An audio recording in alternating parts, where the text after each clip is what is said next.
بسم اللہ الرحمن الرحیم۔ آج سے انشاءاللہ ہم ایک بابرکت پیغام کے ساتھ جو ہے انشاءاللہ ایک سلسلہ شروع کرنے والے ہیں، وہ سیرت نبی صلی اللہ علیہ وسلم کے حوالے سے ہم ایک باقاعدہ سلسلے کا آغاز کرنے والے ہیں۔ آج اس سلسلے کا جو ہے پہلا حصہ جو ہے ہم ریکارڈ کریں گے۔ اس میں رسول اللہ صلی اللہ علیہ وسلم کی سیرت مبارک اردو میں سب سے مستند ترین جو سیرت کی کتاب ہے، سیرت النبی علامہ شبلی نعمانی رحمۃ اللہ علیہ کی، اس کی روشنی میں ہم رسول اللہ صلی اللہ علیہ وسلم کی شخصیت کے حوالے سے اور ان کی زندگی کے حوالے سے، ان کے کارناموں کے حوالے سے اور دیگر جو مورخین ہیں، دیگر جو اس حوالے سے کام کرنے والے لوگ ہیں، ان کو اس سیرت نبوی کے پلیٹ فارم سے ہم ایڈریس کریں گے۔ تو یہ ایک بابرکت سلسلہ ہے۔ اس کے تھرو ہمارے لیے، ہمارے ناظرین کو مستند ترین رسول اللہ صلی اللہ علیہ وسلم کی تاریخ کے حوالے سے جو ہے وہ معلومات پیش کرنا ہمارے جو ہے وہ مد نظر رہے گا۔ اس سلسلے میں سب سے پہلا کوسچن آج جو ہم کرنے والے ہیں وہ یورپی جو مصنفین ہیں ان کا ایک اعتراض ہے کہ رسول اللہ صلی اللہ علیہ وسلم حضرت ابراہیم علیہ السلام کی اولاد میں سے نہیں ہیں، ان کی ملت میں سے نہیں ہیں۔ تو اس سوال کو ہم جو ہے وہ آپ کے سامنے اس کا جائزہ لیتے ہیں کہ اس سوال کی کیا اہمیت ہے اور اس سوال کے حوالے سے اصل حقائق کیا ہے۔ تو میں کویسچن جو ہے وہ آپ کے سامنے رکھتا ہوں۔ زین اللہ بھائی آپ کو اس کویسچن میں ایڈریس کریں گے۔ زین اللہ بھائی، یورپی جو مصنفین ہیں ان کی فکر یہ ہے کہ آپ صلی اللہ علیہ وسلم حضرت ابراہیم علیہ السلام کی نسل میں سے نہیں تھے۔ تو یہ جو جائزہ لیا گیا ہے، یہ جو رائے دی گئی ہے، یہ اصل اعتبار سے، تاریخ کے اعتبار سے، سیرت نبی کے اعتبار سے یہ بات درست ہے یا غلط ہے؟ اگر درست نہیں ہے، غلط ہے، تو اس کی کیا دلائل ہے اور کیا اس کے حوالہ جات ہیں؟ بسم اللہ الرحمن الرحیم۔ بالکل یہ ایک بہت زیادہ ویلڈ کویسچن ہے، ایک سوال جو عام طور پر کافی زیادہ مشہور ہے یورپی دنیا میں۔ ایک مسلمان کے طور پر ہم یہ بات جانتے ہیں کہ حضرت محمد صلی اللہ علیہ وسلم حضرت اسماعیل علیہ السلام، جو کہ حضرت ابراہیم علیہ السلام کے بیٹے ہیں، ان کی نسل سے ہیں۔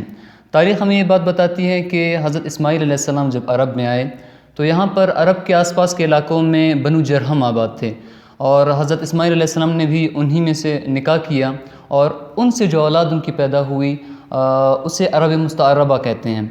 اور آج جو عرب کا بیشتر حصہ ہے وہ اسی نسل سے، اسی سلسلے سے حضرت محمد صلی اللہ علیہ وسلم اور اسلام کا تقریباً تمام سلسلہ، یعنی تمام مسلمان صحابہ کرام رضی اللہ عنہم، وہ اسی سلسلے سے ہیں۔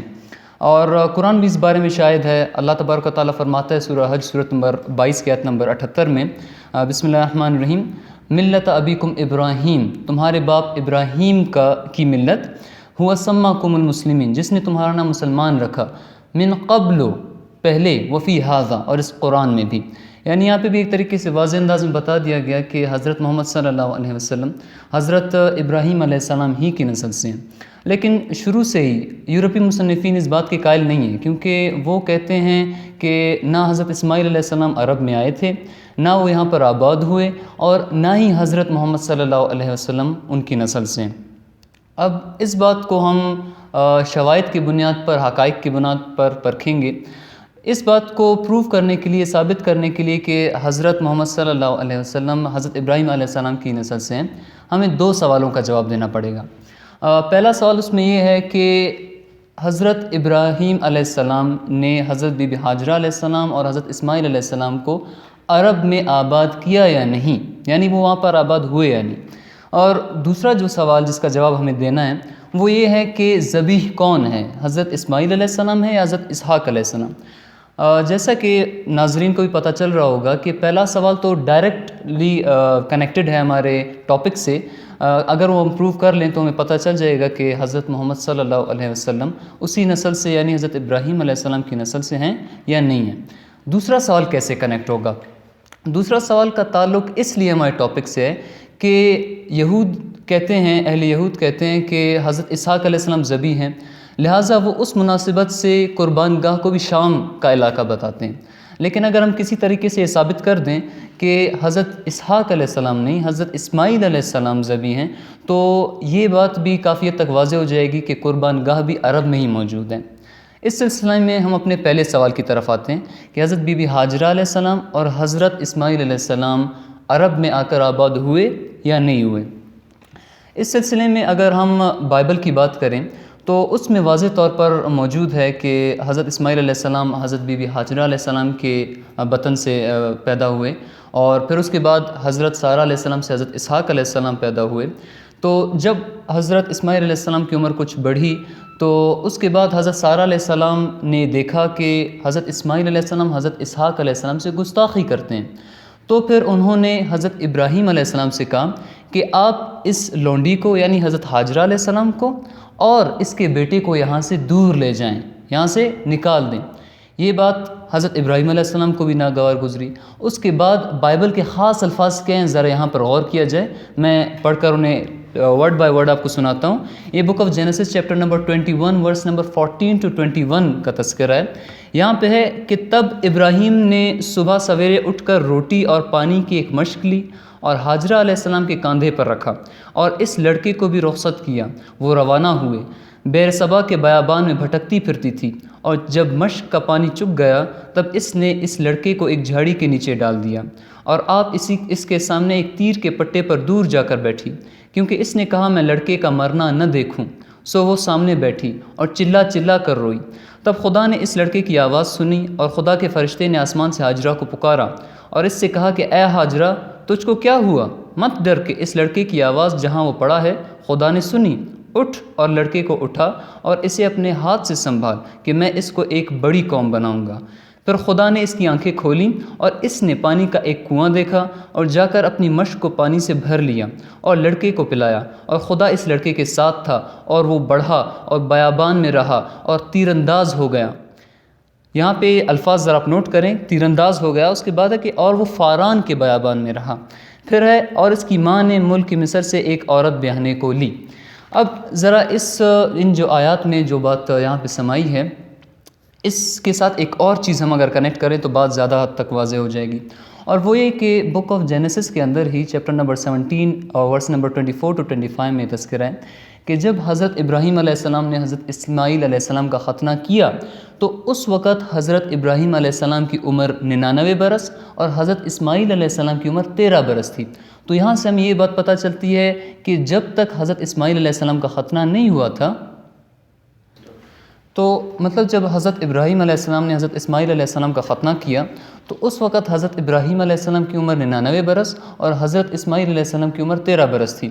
یعنی یہ بات یہاں بالکل کلیئر ہے کہ جب تک حضرت اسماعیل علیہ السلام کا ختنہ نہیں ہوا تھا اس وقت حضرت ابراہیم علیہ السلام نے انہیں خود سے دور نہیں کیا تھا، لہٰذا جب ان دونوں کے درمیان یہ دوری پیدا ہوئی، جب انہوں نے انہیں بھیج دیا تو اس وقت حضرت اسماعیل علیہ السلام کی عمر کم از کم 13 سال ہونا لازمی تھی۔ اس بات کو کہنے کا مقصد صرف یہی ہے کہ اس وقت وہ سن بلوغ سے قریب تھے۔ اب جو مصنفین ہیں، عیسائی مصنفین، جس طرح میں نے اس میں آیت میں آپ کو بتایا، یہاں پہ ذکر ہے کہ وہ فاران کے بیابان میں رہے۔ عیسائی مصنفین اور تاریخ دان یہ کہتے ہیں کہ فاران اس صحرا کا نام ہے جو کہ فلسطین کے جنوب میں واقع ہے، لہٰذا حضرت اسماعیل علیہ السلام کا عرب میں آنا بالکل خلاف واقع ہے، کیونکہ فلسطین عرب سے بالکل ایک سائٹ پر ہے، دور ایک جگہ ہے۔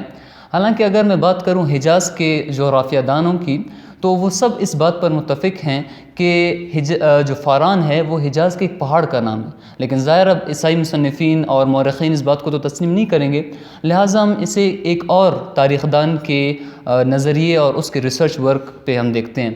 موسی لیبان ایک تاریخ دان ہے، اس نے اپنی کتاب تمدن عرب میں عرب کے متعلق لکھا ہے کہ اس جزیرے کی حد شمالی اس قدر آسان اور صاف نہیں ہے، اور مزید اس نے آگے کہا کہ اگر ہم ایک خط غازہ جو کہ فلسطین کا ایک شہر ہے یہاں سے جنوب کی طرف بحر لوط تک کھینچیں اور وہاں سے ایک خط دمشق کی طرف، اور دمشق سے ایک خط ہم کھینچے دریائے فرات تک، اور دریائے فرات کے کنارے کنارے لا کر ہم اسے خلیج فارس تک ملا دیں، بس اس حد کو ہم عرب کی حد شمالی کہہ سکتے ہیں۔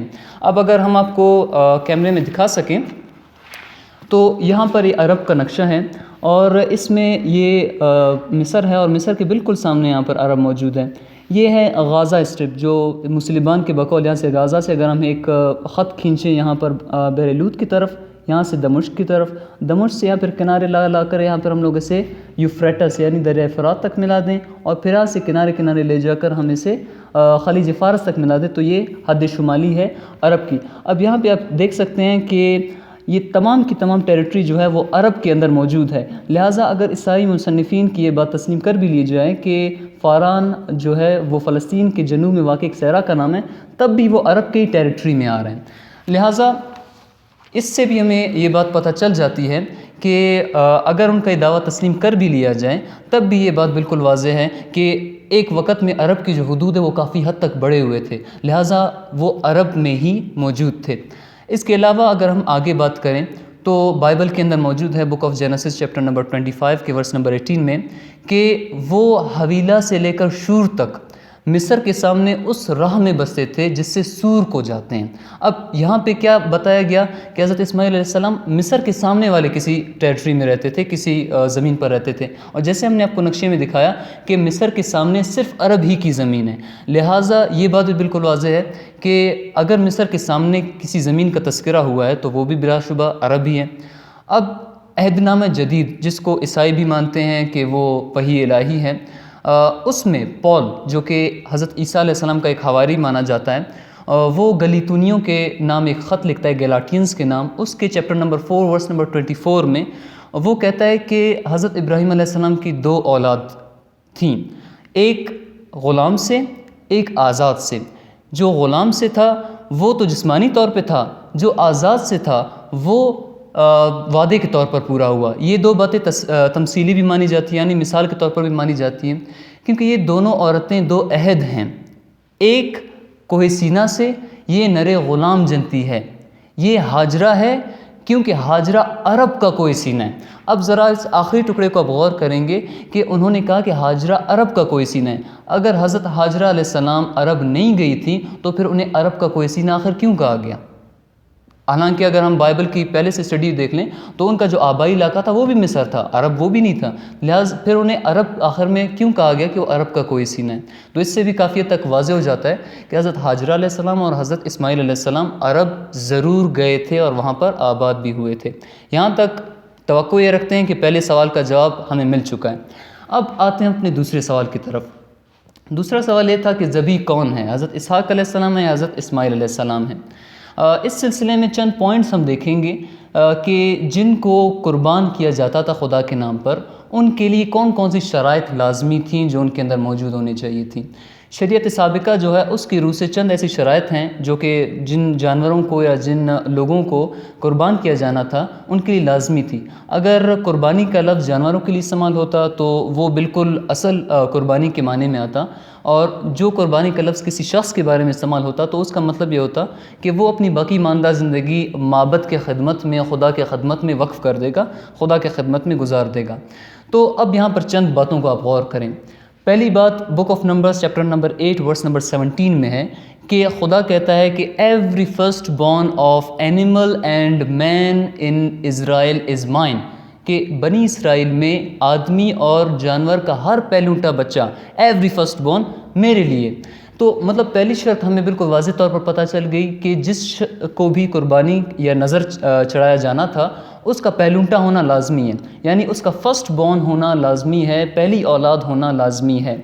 اس کے اگر ہم شدت کو دیکھ لیں کہ کس قدر لازمی ہے یہ، تو آگے ہمیں بائبل میں یہ بھی ملتا ہے کہ اگر ایک شخص کی 2 بیویاں ہوں، ایک اسے محبوب ہو اور دوسری سے وہ نفرت کرتا ہو، غیر مرغوبہ ہو، پھر بھی اگر پہلا جو اولاد ہے، پہلونٹا ہے، فرسٹ بورن ہے، وہ اگر غیر مرغوبہ سے ہو تب بھی اس کو ترکے میں سے، وراثت میں سے دگنا حصہ ملے گا، لیکن مطلب اس وقت بھی اس کا وہ حق اس سے نہیں چھینا جائے گا، گو کہ وہ غیر مرغوبہ سے ہی ہو۔ پھر دوسرا پوائنٹ اب ہم ڈسکس کرتے ہیں جو کہ وراثت کے متعلق ہے جو بھی خدا کے نام پر نظر کر دیا جاتا یا قربان کر دیا جاتا اسے وراثت میں سے کوئی حصہ نہیں ملتا تھا۔ اب اگر ہم دیکھیں بک آف نمبرز میں موجود ہے یہ بات واضح طور پر کہ جب حضرت موسیٰ علیہ السلام کو بتایا گیا لاویوں کے متعلق تو انہوں نے کہا کہ تب خدا نے لاویوں کو مخصوص کیا تاکہ وہ خدا کے عہد کا تابوت اٹھائیں اور تاکہ وہ خدا کے سامنے کھڑے ہوں اور تاکہ وہ خدا کی خدمت کریں اور آج تک اس کے نام سے برکت لیں۔ اس لیے لاویوں کو اپنے بھائیوں کے ساتھ کوئی حصہ اور ترکہ نہیں ملا کیونکہ ان کا حصہ خدا ہے۔ اب یہاں سے واضح ہوا کہ حضرت موسیٰ علیہ السلام کو بتایا گیا کہ جو لاوی ہیں، ایک جو قبیلہ ہے بنی اسرائیل کا، انہیں ایک طریقے سے قربان کیا گیا اللہ تعالیٰ کے نام پر اور اس وجہ سے انہیں وراثت میں سے کوئی بھی حصہ نہیں ملا۔ یہ 2 پوائنٹس ہمارے ہوئے۔ اب تیسرے پوائنٹ کی طرف جاتے ہیں۔ تیسرا کون سی شرط لازمی ہے، اور وہ یہ ہے کہ جس کو بھی خدا کے نام پر نظر کیا جاتا یا قربان کیا جاتا اس کے سر پہ اس طرح نہ پھیرا جاتا، وہ لمبے لمبے اپنے بال چھوڑتا اور پھر جا کے معبد میں انہیں کٹاتا، جس طرح کہ آج حج کے ایام میں ہوتا ہے، وہ اسی سنت کی تکمیل ہے۔ تو یہاں پر یہ شرط ہے، اور یہ ہم کس طرح پروف کریں گے؟ یہ بک آف ججز چیپٹر نمبر 13 ورس نمبر 4 میں جب سیمسن کی بشارت دی جاتی ہے ایک شخص کو جو ایک کردار ہے بائبل میں، تو وہاں پہ اسے کہا جاتا ہے کہ اس کی والدہ کو کہ اب تو حاملہ ہوگی اور ایک بچہ جنے گی اور اس کے سر پر اس طرح نہ پھیرا جائے کیونکہ یہ بچہ خدا کے لیے نظر کیا جائے گا، یعنی جسے خدا کے لیے نظر کیا جانا ہے اس کے سر پہ اس طرح نہ پھیرا جائے گا۔ اب اگلا جو چوتھا پوائنٹ ہے وہ کیا ہے؟ چوتھا پوائنٹ یہ ہے کہ بائبل میں جہاں جہاں بیفور گاڈ کا لفظ کسی کے لیے استعمال ہوا ہے، یعنی خدا کے سامنے، یہ لفظ جس کے لیے استعمال ہوا ہے اس کا مطلب یہی ہے کہ وہ اسے خدا کی راہ میں قربان کیا جائے، یعنی وہ اپنی باقی ماندہ زندگی اللہ تعالیٰ کی راہ میں وقف کر دے۔ جس طرح سے ہم نے پہلے ڈسکس کیا بک آف نمبرز میں لاویوں کے لیے لفظ استعمال ہوا تاکہ وہ خدا کے سامنے کھڑے ہوں، سو دیٹ دے میں اسٹینڈ بیفور گاڈ، مطلب اس کا یہی تھا کہ انہیں خدا کے نام پر نظر کیا جائے۔ یہ ہو گیا 4 پوائنٹس۔ 5واں پوائنٹ یہ ہے کہ اس بندے کو قربان کیا جاتا جو اکلوتا اور محبوب ہو، وہ فرسٹ بورن ہو اور محبوب بھی ہو۔ اس کا ہمیں reference book of Genesis chapter number 22 verse number 2 میں ملتا ہے، جہاں پہ جب حضرت ابراہیم علیہ السلام کو قربانی کا کہا جاتا ہے تو انہیں کہا جاتا ہے کہ تم اپنے واحد take your son, your only son who you love, تو مطلب یہاں پہ بتایا گیا کہ تمہارا واحد اور اکلوتا بیٹا اور محبوب ہو۔ اب یہ 5 پوائنٹس ہمارے پاس گیدر ہو چکے ہیں، اب ہم انہیں باری باری حضرت اسحاق علیہ السلام اور حضرت اسماعیل علیہ السلام کے ساتھ انہیں اپلائی کرتے ہیں اور دیکھتے ہیں کس کے اوپر یہ پوائنٹس پورے اترتے ہیں۔ پہلا پوائنٹ ہم نے ذکر کیا تھا کہ اس بچے کا یا اس بندے کا پہلونٹا یعنی فرسٹ بورن ہونا لازمی ہے جسے خدا کی راہ پر قربان کیا جائے۔ کیا حضرت اسحاق علیہ السلام پہلونٹے تھے؟ ہرگز نہیں۔ بائبل بالکل اس بات کی شاہد ہے کہ پہلی اولاد حضرت اسماعیل علیہ السلام تھی، حضرت اسحاق علیہ السلام پہلی اولاد ہرگز نہیں تھی۔ اب دوسرا پوائنٹ اگر ہم دیکھیں کہ وراثت میں سے حصہ اس بندے کو نہیں ملتا جسے نظر کیا گیا ہے، کیا حضرت اسحاق علیہ السلام کو وراثت میں سے حصہ نہیں ملا؟